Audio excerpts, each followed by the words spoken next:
గత వైసీపీ హయాంలో ప్రధానంగా మనం స్కాములు జరిగాయి అని మాట్లాడుకునే వాటిలో లిక్కర్ స్కామ్ అనేది అతి ప్రధానమైనది. వేల కోట్ల రూపాయలు ఇటు డిజిటల్ పేమెంట్లు తీసుకోకుండా కేవలం క్యాష్ రూపంలో తీసుకోవడంతో పాటు తనకు కావాల్సిన వారికే ఈ కాంట్రాక్ట్లన్నీ కట్టబెట్టారనే ఒక ప్రధాన ఆరోపణ ఉంది. దీనికి తగ్గట్టుగానే ఆ, ఇ- ఇదే బేవరేజెస్ కార్పొరేషన్ ని అంటే మద్యం బాబుల్ని సాక్షిగా చూపి వేల కోట్ల రూపాయలు అప్పు తేవటం. సో ఇసుక, లిక్కరు, అలాగే మైనింగ్, ఈ మూడు అనేవి రాష్ట్రంలోని అతిపెద్ద స్కాములుగా భావిస్తున్నటువంటి స్కాములు. అందులో ఒకటి liquor scam. So beverages corporation MD Vasudeva Reddy మనకు తెలుసు, గత జూన్ 6 నుంచి కూడా పరారీలో ఉన్నటువంటి వ్యక్తి. సో తాజాగా పోలీసులు అయితే వాసుదేవరెడ్డిని అరెస్టు చేసినట్టుగా అయితే ఒక వార్త అయితే వస్తుంది. అది కూడా బెంగళూరు ప్యాలెస్ లో జగన్మోహన్ రెడ్డిని కలిసిన తరువాత సమాచారంతో, పక్కా సమాచారంతో పోలీసులు అరెస్టు చేశారు. ప్రస్తుతానికి సిఐడి అదుపులో వాసుదేవరెడ్డి ఉన్నాడని కొన్ని వార్తా ఛానల్స్ ద్వారా తెలుస్తుంది. కానీ అదుపులోకి అయితే తీసుకోలేదు, బట్ అయితే బలంగా బిగించారు అని చెప్పి మరికొన్ని సోర్సుల ద్వారా తెలుస్తుంది. సో వాస్తవానికి అరెస్ట్ అయ్యాడా లేదా అనేది అధికారికంగా సిఐడి అయితే ధృవీకరించాల. వాస్తవానికి ఏంటంటే ఎలాంటి వ్యక్తిని అరెస్ట్ చేసినా కోర్టుకు హాజరుపరిచే వరకు కూడా బయటకి తెలియనివ్వకుండా ఉంచే అవకాశం ఉంటుంది. ఎందుకంటే వెంటనే ఎవరైతే దీనికి సంబంధించిన వాళ్ళు ఉన్నారో వాళ్ళు అలర్ట్ అవ్వకుండాను, అలాగే తప్పించుకోకుండా ఈ నుంచి సమాచారం సేకరించిన తర్వాత వెంటనే అవసరమైతే వాళ్ళని కూడా మూసేయొచ్చు. సో వాళ్ళని కూడా అదుపులోకి తీసుకోవచ్చు. కాబట్టి ఇలాంటి వాటి విషయంలో అయితే పోలీసులు ఒకసారిగా అయితే బయటికి వెల్లడించరు. సో వాసుదేవరెడ్డికి సిఐడి ఉచ్చు మద్యం స్కామ్ లో పిలిపించి ప్రశ్నించిన అధికారులు.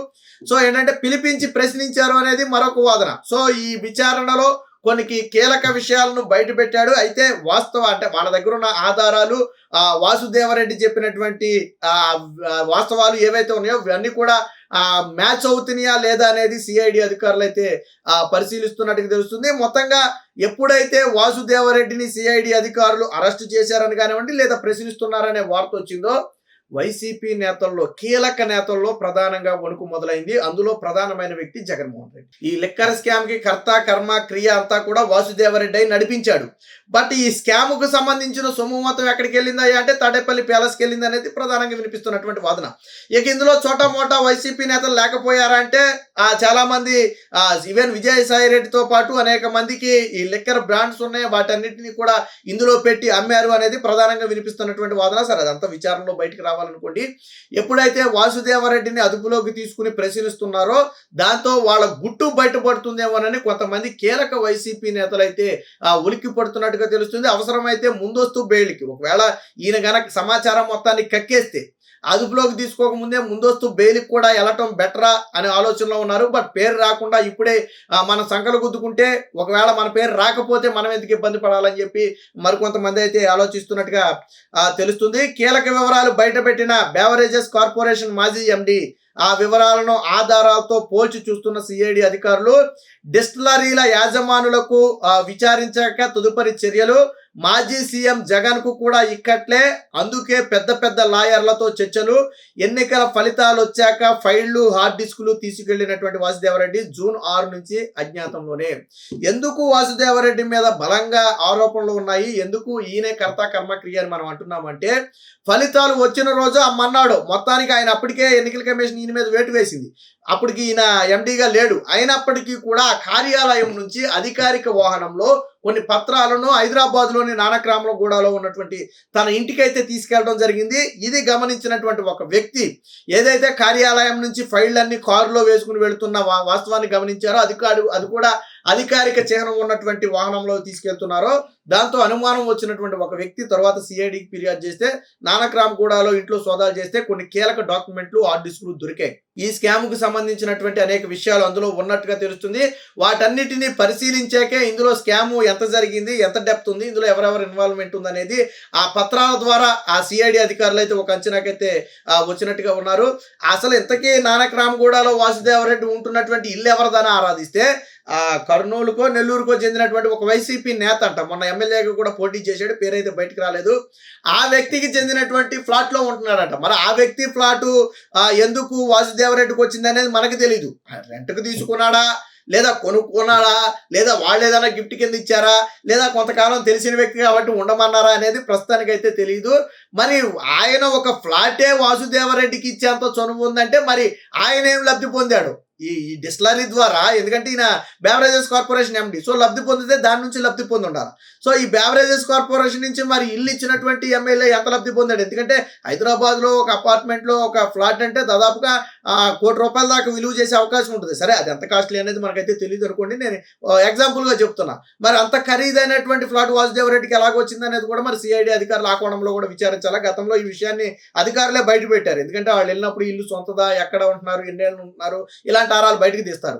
సో ఇప్పుడు వాసుదేవరెడ్డి ఎప్పుడైతే ఇక్కడ కూడా చూడండి, జగన్ బెంగళూరు ప్యాలెస్ సమీపాన ఓ హోటల్లో వాసుదేవరెడ్డి మకాం, లాయర్లతో కలిసి లోపలికి వెళ్లిన వైనం, పసిగట్టిన సిఐడి బృందాలు, వెంటనే పిలుపు, మద్యం అక్రమాల సూత్రధారి వాసుదేవరెడ్డి. సో జగన్మోహన్ రెడ్డి బెంగళూరు ప్యాలెస్ కు సమీపంలోనే ఒక హోటల్లో వాసుదేవరెడ్డి ఉంటున్నాడు అంటే జగన్మోహన్ రెడ్డి నుంచి రక్షణ పొందుతున్నాడు.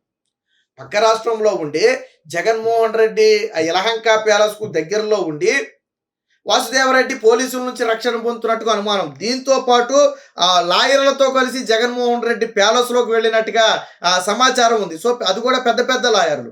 సో అంటే ఖచ్చితంగా ఈ స్కామ్కు సంబంధించి ఎలా బయటపడాలి అనే విషయమై చర్చించడానికి జగన్మోహన్ రెడ్డి ఎందుకు బెంగళూరులో మకాం వేస్తున్నాడు, ఎందుకు బెంగళూరులో మకాం వేస్తున్నాడు అని చాలా మందికి అనుమానం ఉంది. నేను గతంలోనే చెప్పాను, జగన్మోహన్ రెడ్డి బెంగళూరు వెళ్ళాడు అంటే దాని వెనక ఏదో కుట్ర ఉండే ఉంటుంది. ఈ అవినీతి అక్రమాలకు సంబంధించిన మొత్తాన్ని కూడా రూపుమాపటానికో లేదా తప్పించుకోవడానికి ఏం చేయాలనే దాని మీద చర్చలు జరిగి ఉంటాయని చెప్పి నేను గతంలో కూడా చెప్పాను. ఇదే యాజ్ ఇట్ ఈస్గా ఈ రోజు 100% నిజమైంది. ఎప్పుడైతే వాసుదేవరెడ్డి బెంగళూరు ప్యాలెస్లోకి లాయర్లతో వెళ్ళాడో, పోలీసులు ఆల్రెడీ ఇప్పటికీ నిఘా పెట్టినటువంటి పోలీసులు కంటపడ్డారు. వెనువెంటనే పోలీసులు అయితే బయటికి రాగానే అదుపులోకి తీసుకున్నట్టుగైతే తెలుస్తుంది. ఆ తర్వాత విచారించినట్టుగా కూడా తెలుస్తుంది. సరే, విచారణలో ఏం విషయాలు చెప్పాడు అనేది ప్రస్తుతానికి బయటికి రాకపోయినప్పటికీ కూడా, ఒకటి డిజిటల్ పేమెంట్లు లేకుండా కేవలం క్యాష్ రూపంలోనే తీసుకోవటం, డిస్టిలరీలు కానివ్వండి, ఆ షాపుల నిర్వహణకి సంబంధించి కానివ్వండి, టెండర్ల వ్యవహారం ఏదైతే ఉందో అదంతా కూడా ఈయనే కీలకంగా చూసుకోవటం. అలాగే వచ్చిన డబ్బు అంటే ఎంత మొత్తం క్యాష్ రూపంలో వచ్చింది, మరి వచ్చిన డబ్బు అంతా కూడా రాష్ట్ర ఖజానాకి చేరింది అంటే లేదు, తాడేపల్లి ప్యాలెస్కి చేరింది. సో ఎంత తాడేపల్లి ప్యాలెస్కి చేరింది, ఎంత రాష్ట్ర ఖజానాకి చేరింది, ఎంత వాసుదేవరెడ్డి జేబులోకి చేరింది అనేది కూడా ఇక్కడ తేలాల్సి ఉంది. సో ఇలా ఒకటి కాదు, రెండు కాదు, అనేక కోణాల్లో అయితే వివరిస్తున్నట్టుగా తెలుస్తుంది. సో డిస్టిలరీల నుంచి షాపుల వరకు అన్ని ఆయన కనుసన్నంలోనే. అస్మదీయ సంస్థలకు భారీగా ఆర్డర్లు, పొరుగు కంటే అదనంగా చెల్లింపు. ఆ అదనపు మొత్తం కూడా వైసీపీ పెద్దల జేబుల్లోకి. బారు పాలసీలో కూడా వాసుదేవరెడ్డి పెత్తనం. సంబంధం లేని ఎక్సైజు, సెబ్ అధికారుల బదిలీల్లో కూడా జోక్యం. వాస్తవానికి ఈయనకి బదిలీల్లో జోక్యం ఉండదు ఎండికి. బట్ అయినప్పటికీ కూడా ఈ ఎక్సైజ్ శాఖలోనూ అటు సెబ్ను విడదీసాడు జగన్మోహన్ రెడ్డి. సో రెండిట్లో కూడా జోక్యం చేసుకున్నాడు. ఎందుకంటే తనకు కావాల్సిన వాళ్ళని పెట్టాలి, ఎవరు పట్టుకోకూడదు. ఆ లెక్కర్ని కానివ్వండి, వాటిని కానివ్వండి పట్టుకోకూడదు. కాబట్టి కావాల్సిన వాళ్ళని జోక్యంలో చేసుకుని పెట్టుకున్నాడు. ఇలా ఒకటి కాదు, రెండు కాదు, అనేక విషయాల్లో వాసుదేవరెడ్డి ప్రమేయం ఉందని చెప్పి ఈరోజు ఆధారాలతో సహా బట్టబయలైంది. దీంతో జగన్మోహన్ రెడ్డి వెండులో వణుకు మొదలైంది. ఎక్కడ జగన్మోహన్ రెడ్డి పేరు బయటకు వస్తుందో, ఎక్కడ ఆధారాలు బయటకు వస్తే దాంతో జగన్మోహన్ రెడ్డిని మూసేస్తారు అని చెప్పి జగన్మోహన్ రెడ్డిని మదన పడుతూ ఇప్పుడు పెద్ద పెద్ద లాయర్లను దగ్గర పెట్టుకుని ఈ కేసు నుంచి బయటపడే ప్రయత్నాలు చేస్తున్నట్టుగా ప్రధానంగా వార్తలు అయితే వస్తున్నాయి.